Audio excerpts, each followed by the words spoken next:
بسم اللہ الرحمن الرحیم۔ آپ پروگرام دیکھ رہے ہیں تھنک ٹینک اور میں ہوں اقبال شاہد۔ 9 مئی میں عمران خان کی گرفتاری اور اس کے بعد جو جلاؤ گراؤ جس قسم کی پاکستان میں آپ دیکھ رہے ہیں کہ ہر چیز توڑ پھوڑ دی گئی ہے، اس کو ہر پاکستانی جو ہے وہ اس کو بڑی تکلیف ہے اور بڑا دل دکھی ہوا ہے۔ اور اس میں خاص طور پر آپ دیکھیں کہ جن مقامات پر جہاں یہ فوجی افسران کی رہائش گاہیں تھیں، GHQ تھا، کور کمانڈر ہاؤس تھا، کوئٹہ بھی آپ نے دیکھا، تو وہ ایسے مقامات ہیں جو ہر پاکستانی کے لیے بڑے مقدس ہیں۔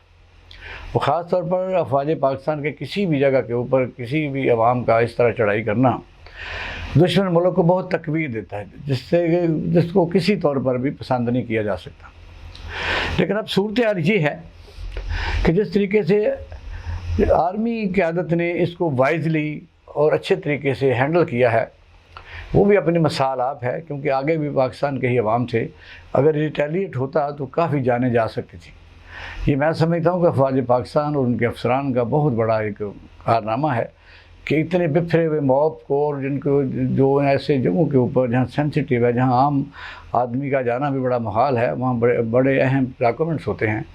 ان میں اگر عوام داخل ہو جائے تو پھر دشمن ملک کے لیے اور اس سے بڑی بات کیا ہو سکتی ہے۔ اسی طرح ISPR نے جو بات کی کہ 9 مئی کا دن پاکستان کی تاریخ کا سیاہ ترین دن ہے، یہ بات بالکل درست ہے۔ اب اس کے بعد آتے ہیں کہ اب ہوگا کیا، کیونکہ دونوں ہی واقعات، عمران خان کی گرفتاری کیا بہت ضروری تھی، ایک ایسا کیس القادر ٹرسٹ کا تھا جو نیب کا ہے، اور پھر آپ نے دیکھا کہ جو کہا گیا کہ 1 مئی کو اس کے وارنٹ گرفتاری جاری ہوئے تھے۔ اس کے بعد عمران خان صاحب لاہور ہائی کورٹ پیش ہوتے ہیں، گرفتار نہیں کیا جاتا۔ اس کے بعد 4 تاریخ کو اسلام آباد ہائی کورٹ میں پیش ہوتے ہیں، وہاں بھی گرفتاری نہیں ہوتی۔ یہ کیا وجہ تھی کہ کیسے موقع کو تلاش کیا گیا؟ جب عمران خان لاہور سے جا رہے تھے، انہوں نے خود کہا کہ اگر کوئی وارنٹ ہے تو مجھے دکھا دی جائے، میں اس کو گرفتاری دے دوں گا۔ گرفتار کرنے کا طریقہ کار جو ہے وہ لوگوں کے دلوں میں بیٹھ گیا، اور یہ میں سمجھتا ہوں کہ جو کسی بھی پارٹی کے ورکرز ہوتے ہیں وہ پھر ان میں سب لوگ سمجھدار نہیں ہوتے۔ لیکن چاہیے تو یہ تھا کہ PTI کی قیادت اس موب کو کنٹرول کرتی اور خود میدان میں اترتی، لیکن جب بہت دیر ہو چکی تھی۔ لیکن جو ہوا سو ہوا۔ آج بلال بھٹو زرداری صاحب نے اپنی پریس کانفرنس میں یہ بات کہی ہے، اور خاص طور پر بڑی ایک میں اس کو بہت پروڈکٹیو سمجھتا ہوں۔ انہوں نے کہا کہ جو ہو گیا وہ ہو گیا،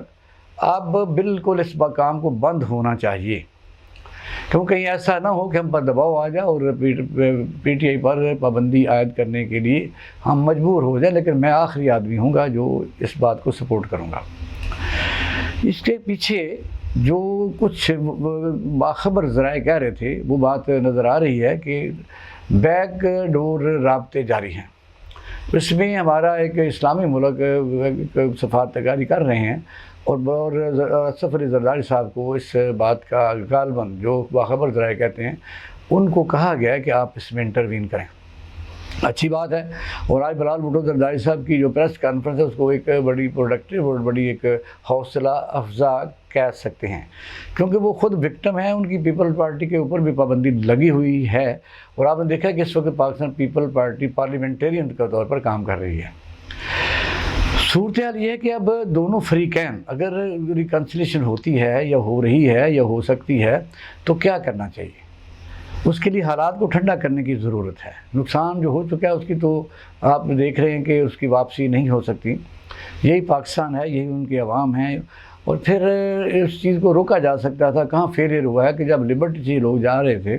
اور کہا جا رہا تھا کہ یہ کور کمانڈر ہاؤس میں جا رہے ہیں، تو راستے میں جو پولیس ہے اس نے کیوں نہیں روکا اور کیوں ایزی ایکسیس دی کہ وہ وہاں جائیں، اور پھر وہاں جا کے اور جو بھی ہوا آپ کے سامنے ہے۔ لیکن وجہ یہ ہے کہ مذاکرات اگر کوئی ہوتے بھی ہیں اور کسی بات پر ان کی اس بات پر مفاہمت وہ قریب ہوتے دیکھ رہی ہے پاکستانی قوم، تو لیکن پھر یہ ہے کہ حکومت کو چاہیے تھا کہ جو عمران خان کے بعد کی قیادت ہے ان کی پکڑ دھکڑ کو ابھی روک لینا چاہیے تھا، کیونکہ اگر کوئی لیڈر باہر ہی نہ ہو تو پھر کس سے بات کی جا سکتی ہے؟ یہ ہے اہم ترین سوال۔ اس میں حکومت میں کون سے ایلیمنٹ ہیں جو اس طرح کے مذاکرات کے حق میں نہیں ہیں، کیونکہ پاکستان میں اس وقت PDM کی جو حکومت ہے وہ 12-13 جماعتوں پر قائم ہے، اور اس میں ہر قسم کے جو لوگ شامل ہیں ایک زمانے میں پیپل پارٹی اور مسلم لیگ نون باہمی دست و گریبان بھی رہی ہیں، اسے مولانا فضل الرحمان کے ویسٹ انٹرسٹ بھی ہیں، تو کون لوگ ہیں جو اس چیز کو سبوٹاژ کر رہے ہیں؟ آپ نے دیکھا کہ پچھلے دنوں جب یہ سپریم کورٹ آف پاکستان میں کیس سماعت کے لیے مقرر کیا گیا اور چیف جسٹس صاحب کو کہا گیا جی ہمیں کچھ آپ دن دیں، ہم آپس میں بات چیت کرتے ہیں۔ بات چیت جب شروع ہوئی تو اس میں اس بات پر تو اتفاق ہو گیا کہ الیکشن جو ہیں وہ مقررہ مدت کی ہوں گے، لیکن اس میں جو نقطہ نکالا گیا وہ بھی درست تھا کہ سارے ملک میں اگر اکٹھے الیکشن ہوتے ہیں تو وائی ناٹ کے 14 جو مئی کا انتظار کیا جائے، اسمبلی کو ڈیزالو کر دیا جائے اور سارے پاکستان میں اکٹھے الیکشن کروا دیے جائیں۔ سپریم کورٹ فیصلہ دے چکی ہے کہ 14 مئی کو پنجاب میں الیکشن ہوں گے، اور آپ نے دیکھا کہ چیف جسٹس آف پاکستان نے لاہور میں جسٹس اے آر کارنیل کی کانفرنس میں یہ کہا کہ فیصلہ ہو چکا ہے اور اس پر کوئی اپیل بھی نہیں ہے اور یہ حتمی ہے۔ اب یہ ہے کہ اس کی امپلیمنٹیشن ایگزیکیوٹ کیسے ہوتا ہے، یہ عدالتوں کو عام طور پر فکر کرنے کی ضرورت نہیں ہوتی، کیونکہ پاکستان کے تمام ادارے سپریم کورٹ کے حکم ماننے کے پابند ہیں، اور 3 دن میں کون سی چیزیں الیکشن کی طرف بڑھ سکتی ہیں جو ناقابل یقین ہے کہ پرنٹنگ ہے، ٹریننگ ہے، الیکشن جو لوگ کرواتے ہیں ان کی پولنگ ایجنٹس ہیں، پولنگ آفیسرز ہیں، تو یہ تو بات ختم ہو چکی ہے کہ بھی الیکشن 14 مئی کو نہیں ہوں گے۔ لیکن اگر نہیں ہوں گے تو پاکستان میں بہت بڑا ایک آئینی بحران ضرور پیدا ہو جائے گا کہ فیصلے اگر انٹیکٹ ہوتے ہیں تو پھر وہ اگر نہیں امپلیمنٹ ہوتے تو آئین کہاں جاتا ہے؟ جس طرح آئینی ماہرین کہتے ہیں کہ پھر آئین جو ہے اس کو آپ سمجھ لیں کہ وہ اس وقت سسپینڈ ہے، کیونکہ آئین صرف یہ نہیں ہے کہ اس کے آرگن جو ہیں وہ دوسری آرگن کام کرتے رہیں اور جو میجر ایک ڈیفالٹ پیدا ہو چکا ہے وہ آپ اس کو امپلیمنٹ نہ کریں۔ اس کے تحت چلنے والی صوبائی حکومتیں، ان کی جو مدت ہے وہ ختم ہو چکی ہے، کسی کو کوئی پرواہ نہیں ہے کہ ان کا کون سا طریقہ استعمال کیا جائے، سپریم کورٹ آف پاکستان میں ریٹ پٹیشن دائر کی جائے، حالات کو بتایا جائے۔ آپ دیکھ رہے تھے کہ 2 چیزیں خاص طور پر اس حکومت نے اس الیکشن کو ڈیلے کرنے کے لیے اپنے سٹانس پر رکھیں اور اپنی حکومت کو طول دینے کے لیے یہ آج کا دن جو ہم گزر رہے ہیں جس میں بہت زیادہ پاکستانی املاک کو نقصان پہنچ چکا ہے، یہ نہیں ہونا تھا۔ اگر وہاں بیٹھ کے یعنی صرف یہ ہے کہ کوئی ریکنسلیشن کی طرف بڑھا جاتا اور اقتدار کو طول دینے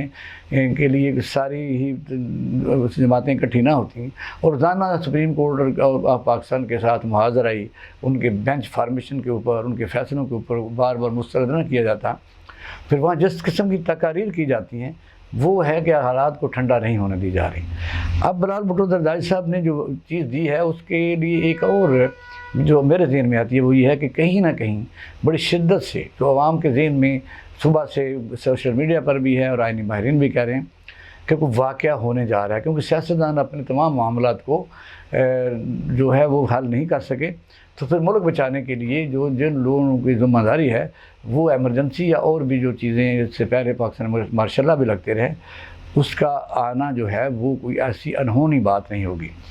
غالباً یہ چیز سیاسی پارٹیوں کو بڑی تیزی سمجھ لینی چاہیے، اور بلال بھٹو زرداری صاحب کی آج کی جو پریس کانفرنس ہے اس میں میں یہ چیز دیکھ رہا ہوں کہ اب عمران خان سے ان کی قیادت سے فوری طور پر ان کو ریلیز کر کے ان سے مذاکرات کیے جائیں، اور یہ ہے کہ کسی حادثے سے بچا جا سکے۔ اپنا خیال رکھیے گا۔ پاکستان زندہ باد۔